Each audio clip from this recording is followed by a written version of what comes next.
Mas a gente não pode esquecer que o São Paulo foi pior do que o Palmeiras. O Palmeiras foi protagonista durante todo o jogo. A Daiane, apesar de ter errado, ela não determinou o classificado para a final do Campeonato Paulista. Quem determinou o classificado para a final do Campeonato Paulista foi o campo. O Palmeiras foi muito melhor do que o São Paulo. O Palmeiras controlou todas as ações. Claro que o tumulto pelos erros de arbitragem, ele acaba empanando um pouco o resultado, mas é fato. Eu não gosto da ideia de que a Daiane fique crucificada como classificando o Palmeiras. Quem classificou o Palmeiras foi o Abel Ferreira, quem classificou o Palmeiras foi o Vitor Roque, quem classificou o Palmeiras foi o Maurício. Foram os jogadores e a comissão técnica do Palmeiras que classificaram a equipe para a decisão. Foi São o Crespo Paulo nessa foi conta pior. também, tá, Elia? O Crespo, agora eu vou passar a bola para você. Esse é o ponto. Eu sempre penso Escalou o seguinte, time que está ganhando não se mexe, a não ser que você tenha convicção de que você está mexendo para melhor. E aí, você vai jogar contra um Palmeiras. Eu entendo que Danielzinho e Marcos Antônio são maus marcadores. Eles são maus marcadores. Só o Bobadilha, para marcar esse time do Palmeiras, que é muito rápido na transição, é complicado. A ideia do Crespo não era ruim. Ruim é o Luan. Ruim é o Luciano, que não fez nada. Ruim é o Lucas Moura, que não fez nada. Ruim é o Caleri, que não fez nada. E aí, quando o Marcos Antônio, ele joga um pouquinho pior, e mesmo jogando um pouquinho pior, ele é muito melhor do que todos os outros, é um sintoma de que o time do São Paulo é extremamente dependente de alguns jogadores. E a mudança, Luan, Danielzinho, não foi boa. Por que o homem resolveu mudar? Vamos lá, o Danielzinho não tinha condição de jogar os 90 minutos, segundo informações do São Paulo. Mas o São Paulo muda da água para o vinho nessa temporada, Elia, a partir do momento em que passa a ter o meio campo com o Danielzinho, com o Bobadilha e com o Marcos Antônio. O São Paulo que corria risco de rebaixamento no Campeonato Brasileiro, o Crespo falando em 45 pontos, muitos São Paulinos imaginando que o time nem se classificaria para o mata-mata do Campeonato Paulista. A partir do momento em que esses três começam a jogar juntos, o São Paulo deslancha. Você não tem o Danielzinho, você mantém a estrutura e coloca o Pablo Maia, que não vive uma boa fase, mas tem características mais parecidas do Danielzinho.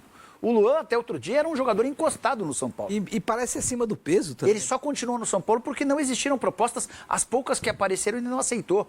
Colocar o Luan para fazer, entre aspas, a sua estreia na temporada num jogo contra o Palmeiras, sem ter alguém para marcar, se tiver... O Palmeiras tem um camisa 10, um cara cerebral, como o Ganso. Você vai colocar o Luan, a sua missão é encostar nesse cara. Quem que é esse 10 do Palmeiras? Então o Luan me pareceu perdido, com muita dificuldade, obrigando a Bobadilha e Marcos Antônio até mudarem a forma como eles jogam, porque esse trio de Bobadilha, Marcos Antônio e Bobadilha, Marcos Antônio e Danielzinho, ninguém guarda a posição. Uma hora um vai, outra hora outro vai. Os três saem. Não, eles têm uma vantagem, eles se mexem muito. E eles criam uma baita dificuldade. Eles jogam em forma de rodízio, né? Exato. E essa é a dificuldade. Quando você tem um Luan fixo, você muda até a postura dos outros dois, porque os outros dois passam a ter menos amplitude, passam a ter menos espaço no campo. Enfim, achei que o Crespo teve participação decisiva na vitória do Palmeiras, mas a gente precisa falar da freguesia do São Paulo, Elia. São 11 jogos seguidos em que o Palmeiras não perde para o rival. 5 vitórias seguidas. Nesses 11 jogos que eu citei, são 7 vitórias do Palmeiras e 4 empates. O São Paulo não pode ficar tanto tempo sem vencer seu arquirrival. Perdeu nas semifinais do Campeonato Paulista do ano passado, foi eliminado na Copa do Brasil, embora com polêmicas nas arbitragens do ano passado. Teve erro de arbitragem no Paulista e na Copa do Brasil. No Paulista teve a marcação de um pênalti inexistente. E no Brasileiro, na Copa do Brasil também houve polêmica. Mas a questão é, o São Paulo virou um baita freguês do Palmeiras. O fato eu adoro quando eu tenho o meu ponto de vista e fundamento as minhas posições na contramão da história. E eu estava falando há muito tempo que o Crespo é um treinador mediano, é o treinador mais elegante do futebol brasileiro, é o que menos reclama no futebol brasileiro, é o que não toma cartão, é o que é o mais educado, e eu não tenho a menor dúvida disso. Ele deveria abrir uma escola e colocar o Zubeldia nessa escola, o Abel Ferreira nessa escola, e tá tudo bem. Agora, como treinador, ele é só mediano. É mediano. E para comandar uma equipe do porte do São Paulo, eu entendo que você precisa ter um treinador mais qualificado, e é isso que eu tenho dito há bastante tempo. Agora, sou estranho essa mudança. Por mais que o Danielzinho não pudesse, e eu digo sempre o seguinte, se o cara pode jogar 40 minutos, 45, Por que não eu ponho e começo com ele. Eu não quero saber. Eu não quero saber, eu vou começar com ele porque eu preciso segurar o Palmeiras. E eu vou começar com o meu melhor jogador. Se depois ele cansar com 60 minutos, eu tiro e coloco o Pablo Maia, eu coloco o Luan. Se eu estiver empatando, e vou levar para os pênaltis. Agora, eu vou começar com ele e vou dizer, jogue o seu melhor. A hora que você cansar, levanta o dedo, igual na escola. Levanta o dedo. Tô errado, Ana? Não, tá certíssimo, concordo com as suas ponderações, inclusive quando você cita com propriedade que a vitória do Palmeiras não passou pela arbitragem da Daiane. O São Paulo não foi a campo, não apresentou o seu melhor futebol, ficou refém de tomada de decisões da arbitragem.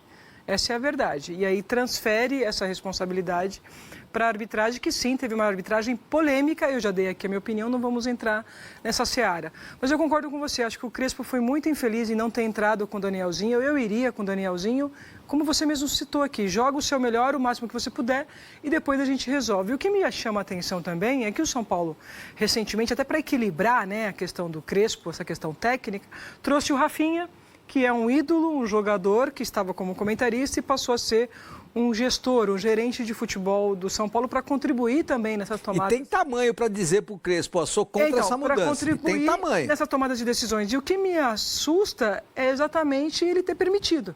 Então, talvez as informações que a gente tenha possa ser um pouco além.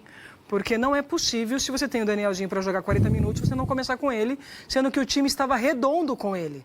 Acho que as últimas boas apresentações do São Paulo, que foram felizes, é porque esses três homens estavam jogando muito bem. E a gente falava muito isso aqui. De marcação e sobrando a bola. O Crespo é mediano, mas o time do São Paulo está muito encaixado. É encaixadinho. Ele desencaixa o time. Porque ele tinha esses três volantes ali fazendo a proteção da zaga e, principalmente, alimentando o Lucas, o Luciano e o Carelli. Agora, me assusta essa tomada de decisão e eu não vi em lugar nenhum pronunciamento do Rafinha. O Rafinha também não pode entrar para arrebentar com o treinador, ou seja, dizer, eu fui contra, mas fui voto vencido. Por quê? Porque isso tem que ficar intramuros. Se é que aconteceu, pode ser que não tenha nem acontecido, mas mesmo que tivesse acontecido, é óbvio que o Rafinha não poderia vir a público e dizer, eu alertei. Não dá, né? Aí você derruba o seu treinador, derruba o seu subordinado. O fato quando o treinador é mediano e ele começa a achar que é melhor do que ele começa a querer inventar. Foi exatamente o que aconteceu com o glorioso Hernan Crespo. Eu me lembro muito bem de um Cruzeiro, 2013, 2014, bicampeão brasileiro.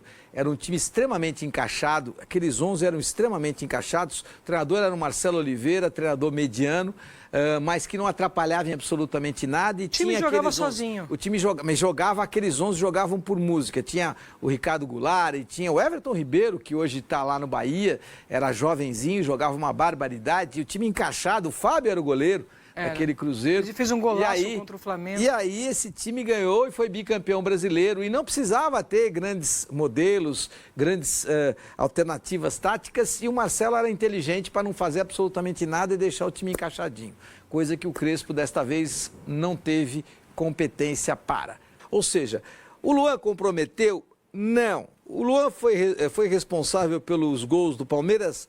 Não. Só que ele dá uma desestruturada no modelo tático do São Paulo, que era um modelo encaixado. Então, quando você não tem um baita time, o São Paulo não tem esse baita time, você precisa ter modelo encaixado. E aqueles caras estavam muito bem encaixados. Agora, é fato, Lucas Moura não jogou nada, Caleri não jogou nada e Luciano não jogou nada. Por quê? O São Paulo tem sentido nos jogos grandes contra o Palmeiras. A gente lembrou dos erros de arbitragem no ano passado. Não, fala claro, você fala aqueles amarelos contra o Palmeiras? É a impressão que eu tenho, Eli, é a impressão que eu tenho, porque ontem era uma final de campeonato. A partir do momento em que o Novo Horizontino vence o Corinthians e se classifica para uma decisão em 2 jogos, o que muda radicalmente o contexto. Uma coisa é você pegar o Novo Horizontino e jogo único na casa do Novo Horizontino. Outra coisa é você, como grande, enfrentar o Novo Horizontino fora, mas fazer um jogo dentro de casa. O vencedor do confronto de ontem era... Não vou dizer o virtual, mas aquele que é o candidatíssimo, é o mais forte candidato ao título. Então, o São Paulo não me pareceu ter encarado o jogo de ontem como uma final de campeonato. Não porque não tinha vontade, não porque não tinha vontade, ou alguém duvida que há muita vontade do Lucas, do Caleri e do Luciano. Mas vontade não. Mas esse é o ponto. A questão não é da vontade, Elia. A questão é da... Eu acho que já há um aspecto psicológico por trás desses 11 jogos sem vencer o grande rival.